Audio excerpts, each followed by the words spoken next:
Bismillahirrahmanirrahim. Assalamualaikum warahmatullahi wabarakatuh. Waalaikumsalam warahmatullahi wabarakatuh. Halo semuanya, selamat datang di podcast Kementerian Pekerjaan Umum. Podcast yang akan membahas tantangan kebangsaan masa kini. Saya, Dia Ayu Rizky Hadiati, senang sekali bisa menemui kamu hari ini. Hari ini adalah episode pertama dan kita punya tamu spesial. Tamu kita kali ini adalah para CPNS dari Kementerian Pekerjaan Umum Web 1 dari wilayah Bapekom 5 yang sedang menjalani pelatihan dasar CPNS 2025. Halo, dipersilahkan teman-teman untuk memperkenalkan dirinya masing-masing. Terima kasih sudah hadir di podcast Kementerian Pekerjaan Umum. Silakan Mbak Dana untuk memperkenalkan diri. Halo semua, saya Dana Karisma Sudarno dari Politeknik Pekerjaan Umum. Salam kenal semua. Halo Mbak Dana. Halo teman-teman semua, kenalin nama aku Deva Pratama, bisa dipanggil Deva dari BPPPK Jawa Tengah. Salam kenal semuanya. Salam kenal. Eva. Halo semuanya, perkenalkan aku Dewi Larasati, bisa aja Laras dari BB 2JK Jawa Tengah. Halo Mbak, kenal. Halo teman-teman, aku Dias Amayana dari PP 2JK Jogja. Salam kenal semua. Halo, salam kenal. Halo teman-teman, perkenalkan nama aku Dinda Permata dari BPPJN Jateng dan DIY. Salam kenal semuanya. Salam kenal Dinda. Salam kenal Dinda. Halo semuanya, namaku Dia Ayu Pangestuti dari BP BPK Banten. Salam kenal semuanya. Salam kenal. Ayu. Oke, sebelum masuk ke topik utama, aku ingin tanya satu hal dulu. Sekarang kan akan menyambut kemerdekaan RI yang ke-80. Apa nih persiapan yang sudah kalian lakukan? Kalau di kantorku sih udah mulai pemasangan bendera dan elemen-elemen dekoratif lainnya. Selain itu juga kita udah ngerencanain nih untuk lomba-lomba 17-an ini mau ngelakuin apa. Kalau di kantor kalian gimana? Sama sih, kurang lebih di kantorku juga udah pasang bendera-bendera. Tapi belum mulai sih lomba-lomba sama kegiatannya. Kalian yang lain? Kalau di sini udah keluar schedule-nya sih, tapi pendaftarannya juga baru mulai hari ini. Yang lain? Di kantorku belum masang bendera, tapi udah lomba malahan. Kemarin aja aku habis tanding gateball. Udah mulai ya. Wah, seru banget ya untuk menyambut kemerdekaan di tahun 2025 ini. Selanjutnya, di era sekarang, tantangan kebangsaan kan sudah tidak lagi berwujud penjajahan fisik, seperti di zaman kolonial gitu, tapi lebih kompleks dan terselubung. Menurut kamu, apa ya salah satu tantangan kebangsaan yang sekarang dihadapi bangsa Indonesia? Kalau menurutku salah satu tantangan utama di era sekarang itu yaitu kurangnya literasi digital. Begitu ya Mbak. Sebelum ngomongin digital literasi, kita mesti tahu dulu nih, menurut kamu gimana sih kondisi pendidikan Indonesia saat ini? Masih relevan nggak kurikulumnya sama kebutuhan zaman? Oke, aku mungkin coba jawab ya Mbak Dia. Jadi menurut pandangan aku sih, kondisi pendidikan Indonesia saat ini tuh masih penuh tantangan gitu. Walaupun saat ini kita udah punya kurikulum yang namanya kurikulum merdeka, yang arahnya bagus, tapi ternyata di lapangan tuh implementasinya belum merata. Misalnya, aku pernah dengar berita kalau di NTT yang di satu pendidikan itu ada yang gurunya cuma 2. Padahal kurikulum merdeka butuh project based learning, jadi implementasi kurikulumnya itu belum banyak dan butuh perbaikan banyak gitu. Kalau dilihat dari skor PISA 2022 juga, Indonesia tuh masih tertinggal jauh, jadi kita di bawah peringkat negara-negara tetangga gitu. kayak misal di skor membaca, matematika, dan sains. Jadi menunjukin bahwa kurikulum kita itu belum sepenuhnya relevan sama kebutuhan zaman, terutama dalam hal berpikir kritis dan problem solving gitu sih. Kalau gitu, apa nih tantangan terbesar para guru dan sekolah di era digital sekarang? Tantangan jadi tenaga pendidik di era sekarang sih sebenarnya bukan cuma sekedar teknologi ya, tapi gimana menjaga makna pendidikan di tengah banjir informasi dan perubahan budaya belajar generasi sekarang. Generasi sekarang juga lebih kritis, mereka lebih cenderung mempertanyakan relevansi apa yang mereka pelajari hari ini. Kalau memang tidak sesuai dengan apa yang mereka harapkan, mereka gampang mencari sumber alternatif lain. Terus untuk sekolah yang sudah memiliki fasilitas penuh, mungkin udah nggak ada masalah lagi ya, tapi ironisnya masih banyak ketimpangan nih. Masih banyak sekolah di daerah lain yang belum melek teknologi karena berbagai keterbatasannya. Untuk akses ke pendidikan yang merata, udah tercapai belum? Atau masih banyak yang ketinggalan? Izin menjawab ya teman-teman, kalau menurutku dari paparan Mbak Dana tadi juga udah menyinggung pendidikan, bukan soal teknologi aja, tapi juga makna belajar di tengah arus informasi. Tadi juga sempat disinggung soal keterbatasan akses, terutama di daerah-daerah. Kota-kota besar seperti di Pulau Jawa dan Sumatera udah bagus, tapi di daerah-daerah terpencil akses internet aja masih susah. Belum lagi soal fasilitas, jumlah guru, bahkan ketersediaan buku. Jadi kalau ngomongin merdeka belajar tuh kayaknya kita belum benar-benar merdeka untuk semua ya. Sekarang masuk ke inti obrolan, yaitu literasi digital. Kata orang, kita generasi digital natif. Tapi kok ya hoax masih laris manis?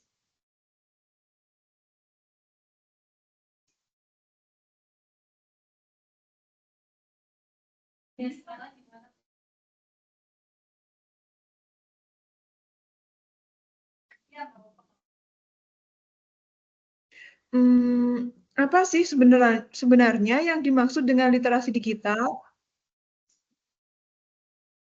Oke, untuk literasi digital ya, untuk pertanyaan ini coba aku jawab ya Mbak Dia. Jadi kalau literasi digital tuh di masyarakat mungkin sering disalahartikan ya. Jadi bukan cuma soal bisa pakai HP atau laptop, tapi lebih dari itu. Jadi literasi digital itu intinya gimana sih kemampuan kita untuk mengakses, memahami, mengevaluasi, dan menyebarkan informasi melalui digital. Artinya kita harus bisa bedain nih mana informasi yang valid, mana yang hoax. Kita juga harus ngerti soal privasi, etika di internet, dan gimana berinteraksi secara sehat di dunia digital gitu sih. Lalu kenapa ya tingkat literasi digital di Indonesia masih dianggap rendah? Padahal kita pengguna internet termasuk terbanyak. Izin menjawab, Mbak. Kalau menurutku sih, mungkin salah satunya ya, kenapa sih di Indonesia ini tingkat literasi digitalnya masih rendah, padahal pengguna internetnya terbanyak di dunia, itu bisa jadi karena pengguna internetnya itu masih minim dalam critical thinking. Jadi untuk internet tuh hanya sebatas tahu dan hanya sebatas menggunakan tanpa tahu adanya batasan, adanya etika, adanya norma, ataupun kurangnya pemahaman akan penggunaan internet secara bijak. Jadi kalau ada informasi-informasi itu hanya menelan secara mentah-mentah aja gitu. Apa sih contoh nyata rendahnya literasi digital di sekitar kamu? Hoax, sara, atau konten misleading? Kalau menurut aku contohnya tuh banyak banget ya di sekitar kita, kayak misal hoax ya. Di sosial media tuh banyak banget akun-akun yang suka ngeposting misal kayak video bencana atau berita-berita tragedi gitu yang sebenarnya udah terjadi lama. Bahkan terjadinya itu bukan di negara kita, tapi mereka posting dan bikin captionnya tuh seolah-olah itu baru kejadian di negara kita. Nah, kalau yang nemuin nih, misal orang tua kita nih yang nemuin postingan itu, pasti mereka bakal percaya ya, karena mungkin wawasannya kurang luas atau belum pernah baca informasi berita tersebut sebelumnya. Pasti mereka bakal sharing ke grup keluarga. Aku yakin pasti grup keluarga kalian juga banyak hoax. Iya, bener banget. Benar. Apalagi kayak mereka-mereka ini bukan orang tua kita aja ya, tapi banyak juga di antara kita tuh sering males buat baca caption secara utuh gitu. Apalagi jangankan komen deh, scroll komen caption aja mereka nggak tentu baca. Gitu ya Kak ya. Lalu kenapa banyak orang tua dan pelajar belum bisa membedakan antara konten valid dan konten manipulatif?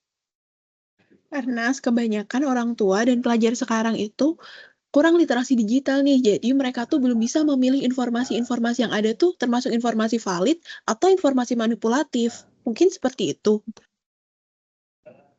Eh, Rendahnya literasi digital ini kan nyambung banget ke dunia pendidikan dan kehidupan sosial kita. Gimana dampak hoax dan konten negatif ke siswa atau pelajar? Kalau menurutku sih untuk konten hoax atau konten negatif ini bagi siswa dan pelajar itu bisa berdampak sangat serius ya, bisa berdampak untuk di sosialnya, psikologisnya, ataupun secara akademik juga akan mempengaruhi gitu. Ketika minim literasi digital, pasti kan berita hoax tuh bakal lebih mudah tersebar gitu. Kalau untuk konten negatif sendiri, misalkan sekarang kan banyak banget ya postingan-postingan yang mengandung ujaran kebencian. Untuk siswa dan pelajar yang masih muda, yang masih belum bisa berpikir secara matang, pastikan lebih mudah untuk menyerapnya dan mereka akan menganggap itu normal dan menormalisasikannya. Dan dampak terburuknya, mereka pun bisa melakukan hal yang sama gitu. Padahal untuk generasi muda ini kan penerus bangsa. Oke, apakah guru atau sekolah punya peran untuk mengajarkan literasi digital juga? Ya, jelas. Karena selain orang tua yang memiliki tugas, guru dan sekolah juga memiliki peran penting dalam menjalankan literasi digital untuk diajarkan kepada siswa-siswanya. Literasi digital tidak hanya soal kemampuan menggunakan teknologi, tetapi juga mencakup pemahaman tentang bagaimana informasi itu bisa dikonsumsi oleh kita yang mengonsumsi informasi itu dan dipertanggungjawabkan. Pernah nggak kamu atau orang terdekat kamu percaya hoax karena kurang cek fakta? Ceritain dong. Sama kayak cerita Mbak Laras tadi sih, biasanya orang tua mereka gampang banget kegiring sama potongan-potongan video yang sumbernya nggak jelas dari mana, terus mereka cuma dapat dari grup mana yang mereka punya, terus paling ya aku cuma kasih tahu atau nasihatin mereka pelan-pelan lah biar nggak tersinggung atau nggak merasa disalahin kalau mereka udah jadi korban misinformasi kayak gitu. Nggak seru kalau cuma ngeluh, harus ada solusi juga dong. Nah, gimana cara ningkatin literasi digital di kalangan pelajar dan masyarakat umum? Kalau menurutku sih, pendidikan digital harus masuk kurikulum sejak dini. Terus juga harus ada program literasi buat masyarakat umum yang gampang diakses gitu, seru dan relevan. Dan anak muda juga harus berperan. Jangan cuma jadi korban, tapi jadi agen literasi. Apakah kurikulum kita perlu ditambahkan pelajaran literasi digital secara khusus?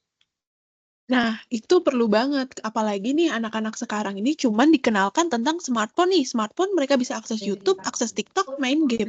Selain itu orang tua tidak mengajarkan nih gimana nih caranya biar mereka bisa memiliki literasi digital untuk meminimalisir adanya konten-konten hoax untuk disebarkan. Nah, makanya kita membutuhkan pelajaran literasi digital agar generasi-generasi saat ini aware terhadap hoax dan mereka bisa menyaring itu hoax atau bukan untuk bisa disebarluaskan kalau memang itu bukan hoax dan untuk dihentikan jika informasi itu adalah hoax.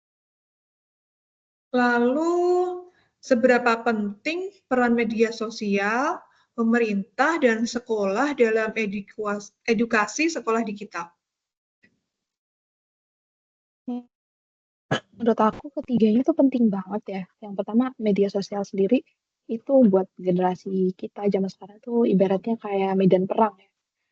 Media sosial itu kalau dimanfaatkan dengan baik bisa jadi alat edukasi untuk edukasi digital yang sangat efektif. Misalnya bisa lewat campaign, lewat video, reels, TikTok, dan bahkan juga bisa lewat meme.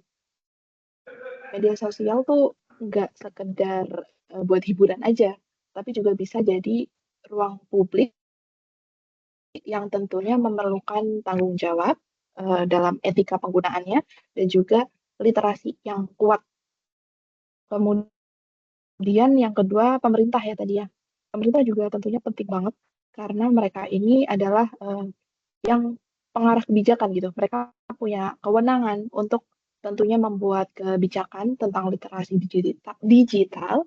Kemudian juga mereka bisa membuat program-program nasional dan tentunya mereka juga berwenang untuk melakukan penegakan hukum ketika misalnya untuk para pelaku penyebar hoax ini tadi. Kemudian yang terakhir yang sekolah, pasti sekolah itu adalah penting banget karena sekolah merupakan titik awal pendidikan di mana di sekolah anak-anak itu menghabiskan waktu untuk berinteraksi dengan orang-orang tuh lebih banyak gitu. Mungkin paling banyak kedua setelah berinteraksi dengan keluarga kali ya. Jadi melalui sekolah kita bisa mengajarkan atau membiasakan ke mereka etika-etika dalam bermedia sosial. Menurut aku sih gitu. Wah, keren banget ya Mbak Laras. Tadi kamu nyorotin peran penting media sosial, pemerintah, dan sekolah dalam membentuk ekosistem literasi digital yang sehat. Nah, kalau bicara soal kebijakan dan pendidikan, kalau kamu jadi Menteri Pendidikan, langkah pertama yang kamu ambil apa nih buat naikin literasi digital? Sama aja merampas masyarakat miskin. Saat mereka sedang Yang pertama kali yang paling mungkin dilakukan adalah tentunya mewajibkan literasi digital ya. Mungkin literasi digital bisa dimasukin ke kurikulum kali ya. Kalau yang lain mungkin ada Dias mungkin. Aku mau nambahin sih, kalau aku jadi Menteri Pendidikan, mungkin bisa dimulai dengan program literasi yang menyasar ke pendidikan dasar, mulai dari SD, SMP, SMA. Tapi pendekatannya harus fun, bukan lagi soal model ceramah satu arah, lebih ke diskusi, simulasi, bahkan kolaborasi. Aku rasa sekarang ini udah mulai banyak ya guru-guru muda yang kreatif dan mulai berinovasi ke arah sana. Mereka punya semangat dan pemahaman yang relevan dengan cara belajar generasi sekarang. Tugas kita sebagai pemerintah atau pemangku kebijakan adalah mendukung mereka dengan pelatihan, kurikulum yang fleksibel, dan ekosistem digital yang aman dan sehat. Mungkin tambahan aku dari itu aja sih. Wah, terima kasih banyak sudah berbagi cerita dan insight-nya hari ini. Seru banget nih ngobrol bareng kalian. Semoga bisa jadi bahan berpikir, bahan ngobrol bareng teman, atau bahkan buat bikin perubahan. Jangan lupa cek fakta, pikir 2 kali sebelum share, dan jadilah warga digital yang cerdas. Sampai ketemu di episode selanjutnya. Tetap melek, tetap kritis, dan jangan gampang baper sama judul clickbait. Bye-bye. Wassalamualaikum warahmatullahi wabarakatuh. Waalaikumsalam warahmatullahi wabarakatuh. Terima kasih teman-teman. Terima kasih. Dadah.